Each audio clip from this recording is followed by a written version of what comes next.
ನಾನು ನನ್ನ ಮ್ಯಾಜಿಕ್ ಇಂದ ಯಾರಿಗಾದ್ರೂ ಸಮಸ್ಯೆ ಇದ್ರೆ ಅದನ್ನ ಸಾಲ್ವ್ ಮಾಡಬಹುದು. ಆದ್ರೆ ಹೆಲ್ತಿನ ವಿಷಯದಲ್ಲ. ನಿಮ್ಮೆಲ್ಲರ ಮಾತು ಕೇಳಿ ನಾನು ಇವರನ್ನ ಸರಿ ಮಾಡಿದೆ. ಈಗ ಅದು ನನಗ್ ಬಂದು ಸಿಕ್ಕಿಬಿದ್ದಿದೆ.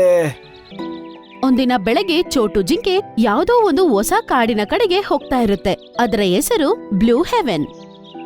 ಇಲಿ ಸ್ವರ್ಗ. ಹೆಸರಿಂದಾನೇ ಗೊತ್ತಾಗ್ತಾ ಇದೆ ಈ ಕಾಡು ಎಷ್ಟು ಚೆನ್ನಾಗಿರ್ಬೋದು ಅಂತ. ಈ ಕಾಡಿನ ಹೆಸರು ಕೇಳಿದ ನೆಕ್ಸ್ಟ್ ಸೆಕೆಂಡ್ ನನಗೆ ಇಲ್ಲಿ ಹೋಗಿ ನಿಲ್ಬೇಕು ಅನ್ನೋ ಆಸೆ ಬರ್ತಾ ಇದೆ.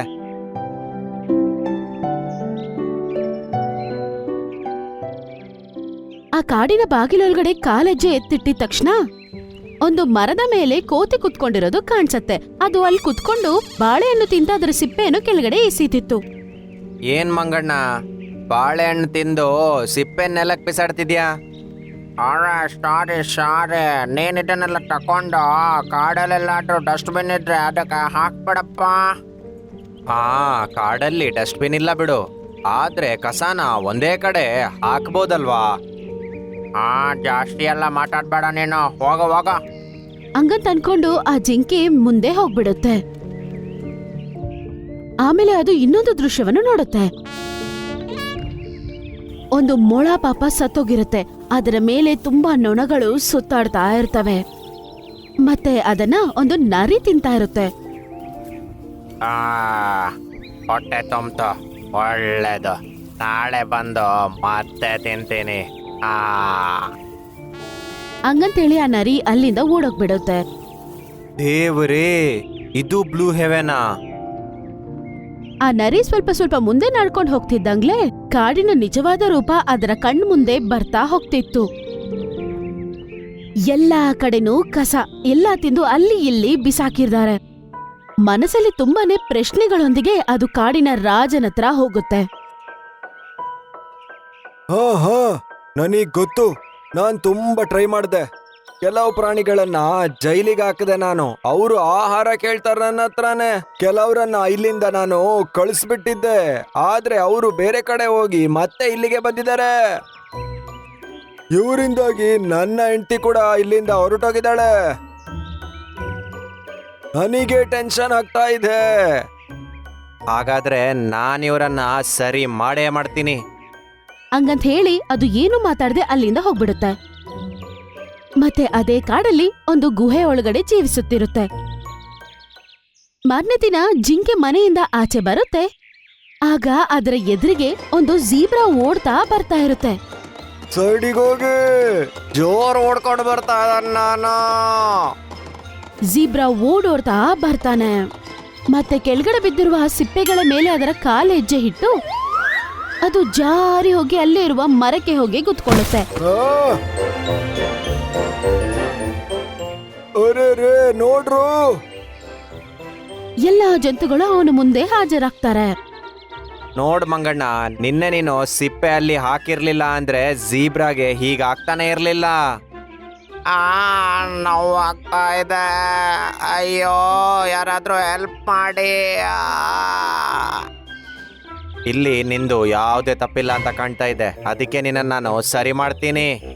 ಹಂಗಂತ ಹೇಳಿ ಜಿಂಕೆ ಅದರ ಕೈಗಳನ್ನು ಜೀಬ್ರಾನ ಹೊಟ್ಟೆ ಮೇಲೆ ಇಡುತ್ತೆ. ಮತ್ತೆ ಅದರ ಮಾಯೆಯಿಂದ ಅವನ ನೋವೆಲ್ಲ ಮಾಯ ಆಗ್ಬಿಡುತ್ತೆ. ಅರೆ ವಾ, ನಾನ್ ಸರಿ ಆಗ್ಬಿಟ್ಟೆ ಅಲ್ಲ. ಅದ ನೋಡಿ ಎಲ್ಲರೂ ತುಂಬಾ ಆಶ್ಚರ್ಯ ಪಡ್ತಾರೆ. ಮತ್ತೆ ಅವರ ಮುಖದಲ್ಲಿ ಸಂತೋಷ ಹೊಕ್ಕಿ ಕಾಣಿಸುತ್ತೆ. ನಿನಗೆ ಜಾದೂ ಬರುತ್ತಾ? ನೀನಿನ್ನು ನಮ್ಮ ಕಾಡಲ್ಲೇ ಇರಪ್ಪ. ಜಿಂಕೆ ಅವನ್ನ ಸಮಾಧಾನ ಮಾಡ್ಬೇಕು ಅನ್ಕೋತಾನೆ. ಅದರಿಂದ ಅವನ ಮಾತನ್ನು ಸ್ವೀಕಾರ ಮಾಡ್ಬೇಕು ಅಂತ ಅನ್ಕೋತಾನೆ.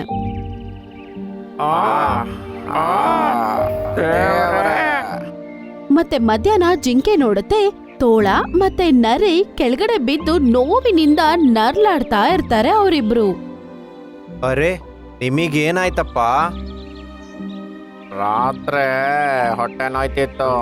ಈಗಂತೂ ತುಂಬಾ ಜಾಸ್ತಿ ಆಗ್ತಾ ಇದೆ. ಮತ್ತೀಗಂತೂ ಕಂಟ್ರೋಲೇ ಆಗ್ತಾ ಇಲ್ಲ.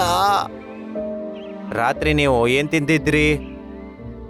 ನಮಗೆ ನಿನ್ನೆ ಒಂದು ಕುರಿ ಸಿಕ್ಕಿತ್ತು, ಸತ್ತಿತ್ತು. ಅದನ್ನೇ ಬೆಳಿಗ್ಗೆ, ಮಧ್ಯಾಹ್ನ ಹಾಗೆ ರಾತ್ರಿನೂ ಅದನ್ನೇ ತಿಂದಿದ್ದು. ಅಯ್ಯೋ ದೇವ್ರೆ, ಹಾಳಾಗಿರೋ ಕುರಿನೇ ಮತ್ತೆ ಮತ್ತೆ ನೀವು ತಿಂದಿದ್ದೀರಲ್ಲ. ಏನಾಗತ್ ನಿಮಗೆ ಹೇಳಿ? ಅದರಿಂದಾನೇ ಹೊಟ್ಟೆ ನೋವಾಗ್ತಿರೋದು ನಿಮಗೀಗ. ಆಲಸ್ಯ ಬಿಟ್ಟು ಚೆನ್ನಾಗಿರೋ ಮಾಂಸನ ತಿಂದಿದ್ರೆ ಹೀಗಾಗ್ತಿರ್ಲಿಲ್ಲ. ಅರೆ ಈಗೇನ್ ಮಾಡೋದಪ್ಪ? ನಿಮ್ಮ ಕಾಡಲ್ಲಿ ಡಾಕ್ಟ್ರ್ ಇಲ್ವಾ?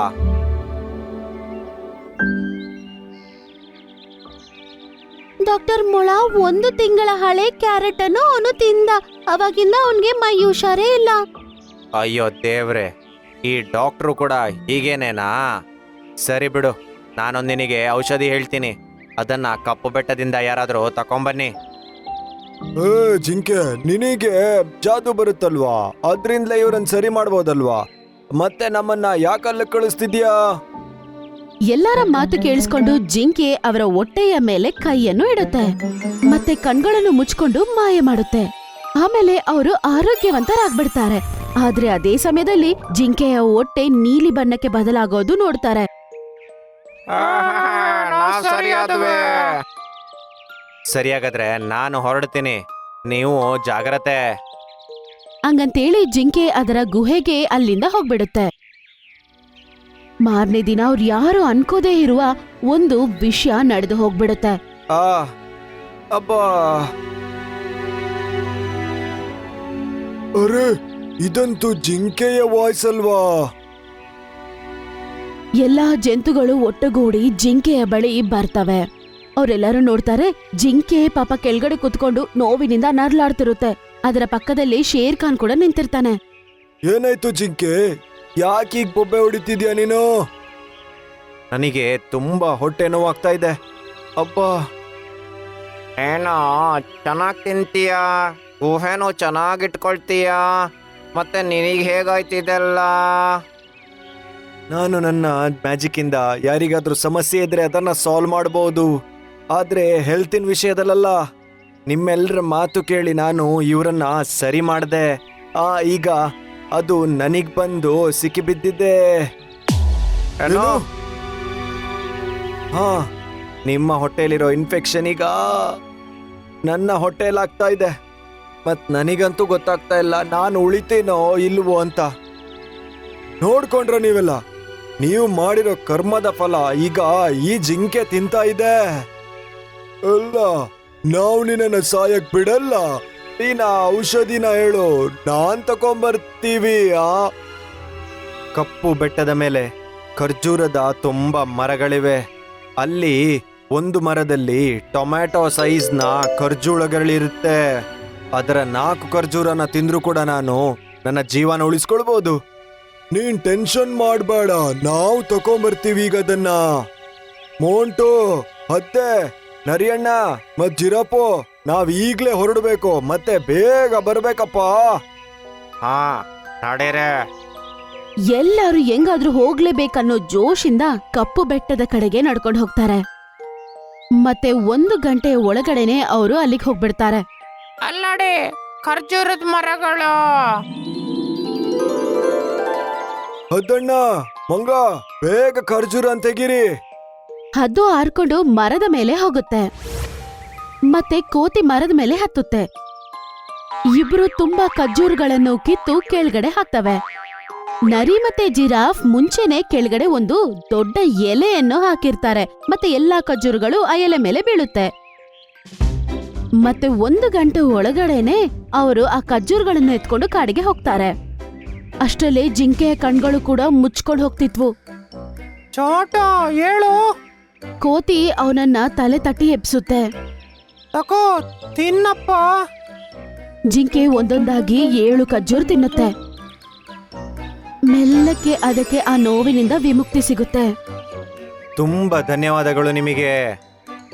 ನಮ್ಮನ್ನೆಲ್ಲ ಕ್ಷಮಿಸ್ಬಿಡಪ್ಪ. ನೀನು ಹೇಳಿದ್ದು ನಮಗೆ ಅರ್ಥನೇ ಆಗ್ತಾ ಇರ್ಲಿಲ್ಲ. ಆದ್ರೆ ಈಗ ನಮಗೆ ಗೊತ್ತಾಗಿದೆ. ಗೊತ್ತಾಯ್ತು. ಎಲ್ಲ ಜಂತುಗಳು ಸೇರಿ ಆ ಕಾಡನ್ನು ಈಗ ಕ್ಲೀನ್ ಮಾಡ್ತಾರೆ. ಒಂದೇ ದಿನದಲ್ಲಿ ಪೂರ್ತಿ ಕಾಡನ್ನೇ ಅವರು ಬದಲಾಯಿಸ್ಬಿಡ್ತಾರೆ. ಮತ್ತೆ ಎಲ್ಲಾ ಕಡೆ ಬಣ್ಣ ಬಣ್ಣದ ಹೂಗಳು ಮತ್ತು ಅದರ ಸುವಾಸನೆ ಹರಡುತ್ತಿತ್ತು. ಅದೇ ದಿನ ಶೇರ್ ಖಾನಿನ ಹೆಂಡತಿಯಾದ ಶೇರಣಿ ಕೂಡ ವಾಪಸ್ ಬಂದ್ಬಿಡ್ತಾಳೆ. ಡಾರ್ಲಿಂಗ್, ಅವರಿಬ್ರು ಒಬ್ಬರನ್ನೊಬ್ರು ಹಪ್ಕೊಳ್ಳೋದನ್ನ ನೋಡಿ ಜಿಂಕೆ ಮತ್ತೆ ಬೇರೆ ಎಲ್ಲಾ ಜಂತುಗಳು ತುಂಬಾನೇ ಸಂತೋಷ ಪಡ್ತವೆ. ಮತ್ತೆ ಜಿಂಕೆ ಶಾಶ್ವತವಾಗಿ ಅದೇ ಕಾಡಲ್ಲಿ ಇರುತ್ತೆ.